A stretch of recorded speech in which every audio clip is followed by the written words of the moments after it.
intrapsychic needs of Black African Americans and other diasporans, I was informed that, well, you know, you can't do that. You can't focus on just something for healing Black people because, you know, it's gonna turn white people off and you're gonna need white people. So I've gone through these kinds of conversations historically, but I was born in 1941, so I am a child of the South. I was born and raised in Florida and grew up in Raleigh, North Carolina.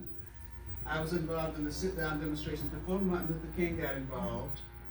I know about so many of the things you've talked about tonight. I remember my first traumatic experience, and I didn't experience it as trauma, but I know now that it was when I was coming home with my parents one evening, and I looked up and I asked my father, why was that man hanging in that tree like that? And when my father slapped me in the face and told my mother to keep my head down, I didn't understand it.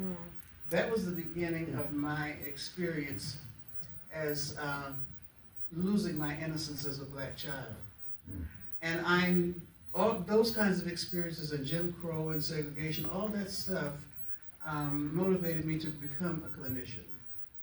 And there's a whole backstory to that too, but it is so wonderful, and I'm so grateful to hear, particularly you 3 Black men up there. Some of you are probably around my age group. I don't know. Oh, fantastic. But it's not typical that we have Black men telling these stories. Historically, it's women. And women have assumed the responsibility of being the storyteller, when traditionally, from my experience going to school in Africa and being in villages, that wasn't the way it was. Storytelling is a part of our way of life. Yeah, So for me, clinical services or counseling, psychotherapy, has to follow an Africa-centered model. So I developed something called, it wasn't just unique to me, but the way I do it is unique.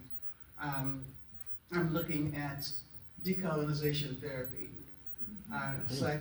looking at decolonizing the psychology, not just of Black African Americans or Black people, but of the progeny of those that enslaved, as well as the progeny of those that were enslaved in the US. So this work that you've done, the work you're doing, I want to find out more about it.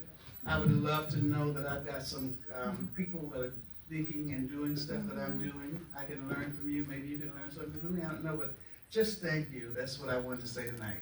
Just really quick, beautiful.